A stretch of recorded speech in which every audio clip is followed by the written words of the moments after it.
friends, welcome back to the channel only UGC Net Education, and today we discuss the previous year questions from the Unit 5 Curriculum Studies of Paper 2 Education. So let's start with the questions. First question is, who makes decision in the grassroots model of curriculum development?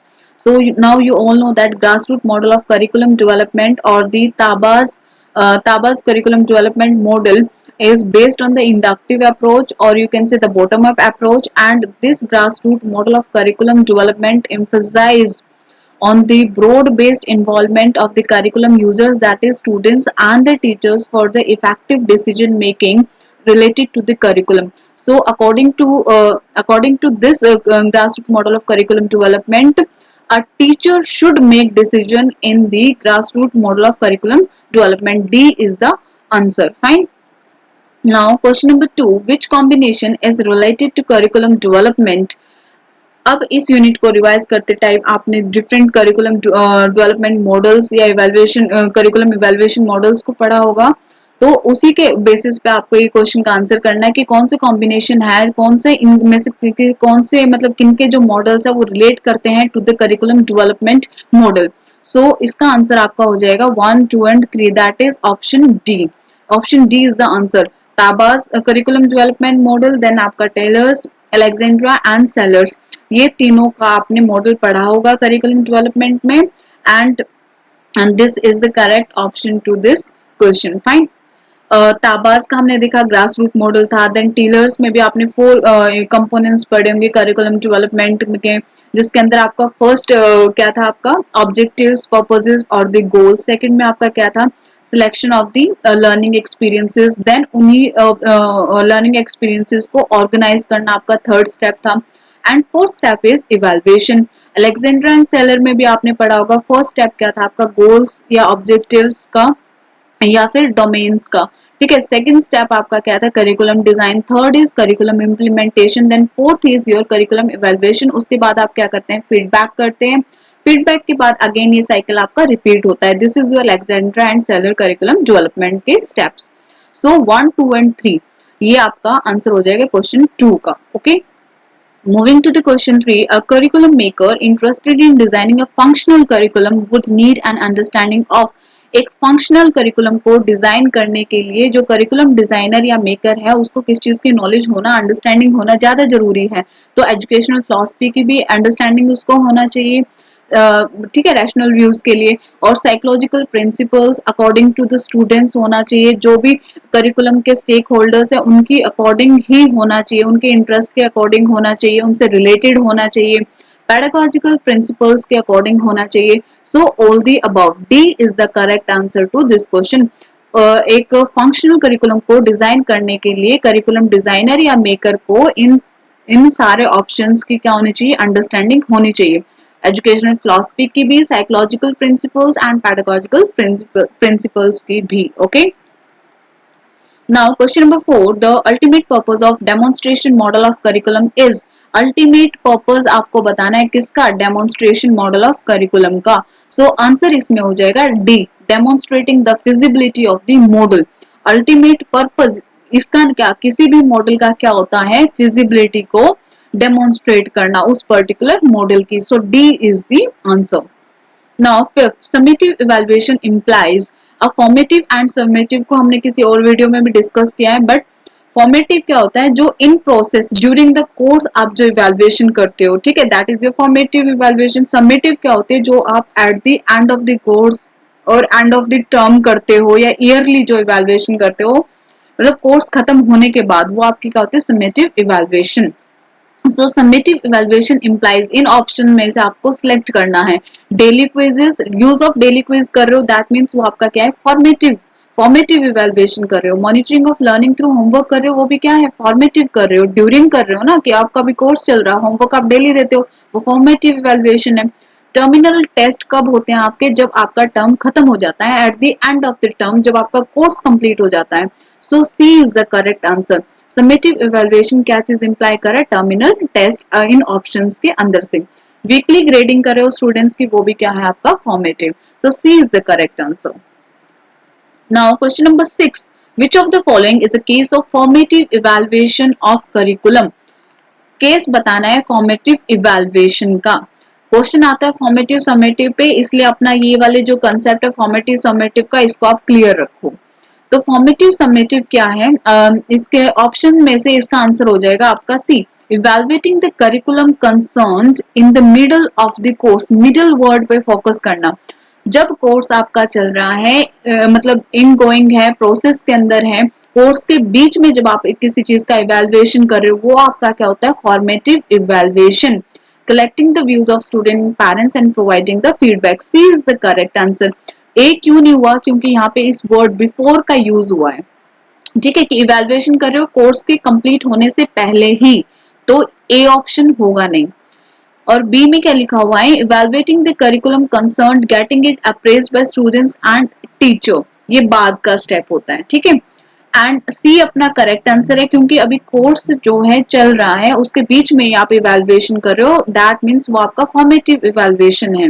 And D क्या है? Evaluating the curriculum concerned bye teachers based on performance by students, बाद की बात है, ठीक है। इसमें ना बिफोर लिखा है ना कुछ, तो हम इसके बारे में बोल नहीं सकते हैं। C is the correct answer. Formative evaluation of curriculum कब होती है? जब भी आपका कोर्स चल रहा है, in middle of the course, ठीक है, और स्टूडेंट्स और पेरेंट्स का फीडबैक लिया, देन उसमें कुछ मॉडिफाई किया, अगर मॉडिफाई करने का हुआ, मतलब मिडल ऑफ द कोर्स, इस वर्ड पे फोकस करना, ठीक है। C is the answer. Now question number 7, the core curriculum consist of. अब आपने ये वर्ड बहुत बार सुना होगा, कोर एंड इलेक्टिव सब्जेक्ट्स, है ना, ये सुना होगा सब्जेक्ट्स। तो कोर एंड इलेक्टिव में फर्क क्या होता है? देखो, इलेक्टिव जो होता है वो आपका मैंडेटरी कंपलसरी सब्जेक्ट नहीं होते हैं, वो आप चॉइस करते हो। लेकिन जो कोर सब्जेक्ट्स होते हैं वो क्या होते हैं? आपके मैंडेटरी कंपलसरी सब्जेक्ट्स होते हैं, एक पर्टिकुलर कोर्स में जो हर बच्चे को क्या करने पड़ते हैं? सिलेक्ट करने ही पड़ते हैं उस पर्टिकुलर कोर्स को या क्लास को कंप्लीट करने के लिए, ठीक है। तो यहाँ पे हम बात कर रहे हैं कोर करिकुलम की। तो कोर करिकुलम क्या चीज इंक्लूड कर रहा है, वो आपको ऑप्शंस में से बताना है। So C is the correct answer. Total experience in the school program, school पे फोकस करना है। कोर करिकुलम क्या कंसिस्ट करता है? टोटल जितना भी एक्सपीरियंस है स्कूल प्रोग्राम में, वो सब आपका कोर करिकुलम के अंदर आता है। Fine. Next question 8 is the core curriculum does not emphasise. किस पे एम्फसाइज नहीं करना? नॉट पे फोकस करना। कोर करिकुलम की हम बात कर रहे हैं, सो प्रॉब्लम सॉल्विंग पे एम्फसाइज नहीं करता है। Okay. Now question number 9, in the grassroot model of curriculum directly accountable functionary for the curriculum implementation is. कौन होता है? टीचर। ग्रासरूट मॉडल में, जैसे हमने फर्स्ट क्वेश्चन में डिस्कस किया है, ग्रासरूट जो आपका मॉडल है और ताबा का जो मॉडल है, उसके अकॉर्डिंग जो टीचर है वो क्या करता है? आपका डिसीजन लेता है इस मॉडल के अंदर। और टीचर को ही आप बोल सकते हो कि डिसीजन लेना चाहिए, बिकॉज वही क्या करते हैं? करिकुलम को डेली यूज करते हैं, ठीक है। उन डायरेक्ट टीचर और स्टूडेंट ही मतलब क्या होते हैं? इन्फ्लुएंस होते हैं करिकुलम से। So grassroot model of curriculum के अकॉर्डिंग, या you can say the Taba के मॉडल के अकॉर्डिंग, टीचर क्या है? डायरेक्टली अकाउंटेबल फंक्शनरी है करिकुलम को इम्प्लीमेंट करने के लिए। Okay, b is the answer. Now question 10. The most appropriate approach for implementing an administrative model of curriculum is to focus on. Administrative model of curriculum आपने भी ये भी पढ़ा होगा। ये क्या होता है आपका? जैसे बॉटम अप होता है, वैसे ये टॉप डाउन अप्रोच होती है आपकी, ठीक है। इस टॉप डाउन अप्रोच को हम हिरार्की ऑफ, ये किस पे फोकस करता है? हिरार्की ऑफ स्टाफ पे। टॉप डाउन भी हम इसको इसीलिए बोलते हैं बिकॉज स्टार्टिंग में जो आपके जो टॉप लेवल जो भी एडमिनिस्ट्रेटर्स होते हैं या जो भी एजुकेशनल ऑफिशियल्स होते हैं हाई पोस्ट पे, वहां से पास ऑन होते हुए करिकुलम कहाँ तक आता है आपका? स्टूडेंट्स एंड टीचर्स तक। सो एक हिरार्की इस मॉडल के अंदर फॉलो हम करते हैं, इसीलिए ये वाला जो एडमिनिस्ट्रेटिव मॉडल ऑफ करिकुलम है किस चीज पे फोकस करता है? हिरार्की ऑफ स्टाफ्स पे। Okay, A is the correct answer. और एक और इसको बोल सकते हैं हम लाइन ऑफ स्टाफ करके, इसमें एक लाइन आती है। तो एडमिनिस्ट्रेटिव मॉडल को जैसे फोकस करता है हायरार्की ऑफ स्टाफ, और यू कैन से line of staff. Okay. Now question number 11, which one of the following is the essential part of curriculum design process? C is the answer. Consideration of inputs, process and output of instructions. जब भी आप curriculum को design करते हो, considerations, essential part क्या होते हैं? Input, process and output of instructions. अब इनपुट के अंदर आपका क्या जाता है? आपके ऑब्जेक्टिव्स, गोल्स या पर्पसेस। प्रोसेस के अंदर करिकुलम की इम्प्लीमेंटेशन और आउटपुट ऑफ इंस्ट्रक्शन में क्या जाता है आपका इवेल्युएशन, जब आप इवेल्युएशन करते हो करिकुलम की. Okay, c is the answer. Now question number 12. In which of the following approaches to curriculum design constructive orientation will be manifest? कौन सी, जो ये नीचे चार ऑप्शन दे रखे हैं इनमें से कौन सी अप्रोच जब हम करिकुलम डिजाइन कर रहे हैं तो कंस्ट्रक्टिव ओरिएंटेशन कौन सी मैनिफेस्ट करेगी? कंस्ट्रक्टिव पे फोकस करना है. कौन सी, कैसे ओरिएंटेशन? कंस्ट्रक्टिव. सो सीधा सा आंसर इसका हो जाएगा आपका सी. डायरेक्ट है क्वेश्चन, कुछ मतलब इजी सा है. Concept mapping. कंसेप्ट मैपिंग में आप क्या करते हो? इनपुट आउटपुट प्रोसेस जो भी है उन सबका क्या होता है? एक रिलेशनशिप आप बना लेते हो. ठीक है. तो concept mapping as a tool for curriculum choice क्या करेगा आपका? कंस्ट्रक्टिव ओरिएंटेशन को manifest. Okay, c is the answer. Now question number 13. There is maximum scope of change in the curriculum content by the State Board of School Education in maximum. Word पे focus करना. Maximum focus of change in curriculum contents. Curriculum content के अंदर आपको change लेके आना है. ठीक है. बाय द स्टेट, इस वर्ड पे भी फोकस करना है. स्टेट बोर्ड्स और स्कूल एजुकेशन. तो ये आपका कौन सा हो जाएगा? Administrative model. Okay, b is the answer.